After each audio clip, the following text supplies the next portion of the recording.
در ولایت سوغد به ساکنان از 60 ساله بالا توصیه داده شد که بنابر گرمی هوا به کوچه نبرایند. همچنین در نصف روزی که حرارت هوا باز هم بلندتر می شود به کودکان و نابالغان سیر و گشت را توصیه نمیدهند. زفنونه خواجه و دیرکتور مرکز تشکل طرز حیات سالم در ولایت سوغد میگوید گرمی هوا می تواند به سلامتی آنها ضرری جدی رساند. اگر ساکنان به کوچه برآمدنی باشند حتما از سرپوش ها استفاده برند. برای همین هم باز میگوییم که هر یک نفری که اولا که امروز حرکت کند در هوای سرد به کوچه نبراید، به سرپوش یعنی کلاه پوشد به سرش، همراهش آب گیرد و کودکان را حرکت کنند که به کوچه نبرارند، زیرا کودکان آنها یک جسم نازک می باشند که اگر کمی یگان چیزی کمی کهنه شده باشد یا که ناشتا خورند الکه میبینید که به بیماری گرفتار میشوند. امروز در اساس نقشه چاره‌بینی مقامات اجرایی حاکمیت دولتی شهر خوجند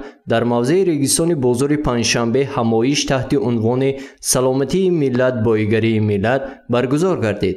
مقصد از تشکیل این همایش تأمین سالمی اهالی و پیشگیری هر گونه بیماری‌های سرایتی و یک قطار برنامه‌های دولتی و استراتژی که از جانب حکومت جمهوری تاجیکستان پیش بینی شده است می باشد. سلامتی ملت بایگری دولت است. با درک مهمیت این مسئله امروز از جانب حکومت جمهوری تاجیکستان یک قطار برنامه‌های دولتی و استراتژی ها قبول کرده شدند که همه این برای بهبهرداری و سلامتی اهالی نگرانیده شده است. در عکس کارمندان مرکز تشکل طرز حیات سالم اشتراک نموده به ساکنان ورقه‌های اطلاعاتی و معرفتی تقسیم کردند. گزارش سرور همدان و نعیم جان ایوبوف برای برنامه اطلاعاتی خبر.